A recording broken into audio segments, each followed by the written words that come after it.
আসসালামু আলাইকুম। রেদন বলছি চায়না থেকে। এখন চায়নাতে বাজে ভোর 5টা, আর সূর্যোদয় হয় 5টা 23 মিনিটে। ফজরের জামাত মসজিদে 5টা 35-এ 4টা 35-এ শুরু হবে। সেজন্য আমি ঘুম থেকে উঠলাম, বাহিরে বের হয়ে আপনাদের জন্য একটা ভিডিও ধারণ করলাম যে চায়নাতে সূর্যোদয়ের আগেই, অর্থাৎ ভোর হওয়ার আগেই তারা এই পরিষ্কার পরিচ্ছন্নতার জন্য নেমে পড়ে।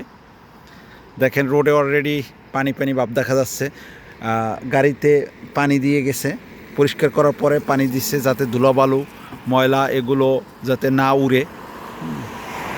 প্রতিদিন এরকমের সকাল হওয়ার আগেই, লোকজন বের হওয়ার আগেই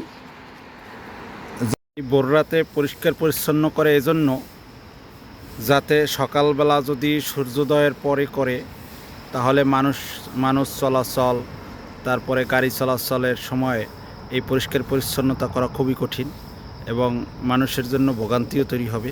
সেজন্য এই কাজটি আগেই করে ফেলে। দেখেন কত সুন্দর করে ঝাড়ু দিচ্ছে। নারী পুরুষ সবাই এই কাজটি করে থাকেন। এই দেখেন কিভাবে গাড়িতে করে পানি দেয় রোডে। এই দেখেন রোড কি পানি দেয় এবং পরিষ্কারও করে নিয়ে যায়। রোডের দুই সাইডেই কিন্তু গাছপালা রয়েছে, কিন্তু একটি পাতাও রোডে দেখবেন না।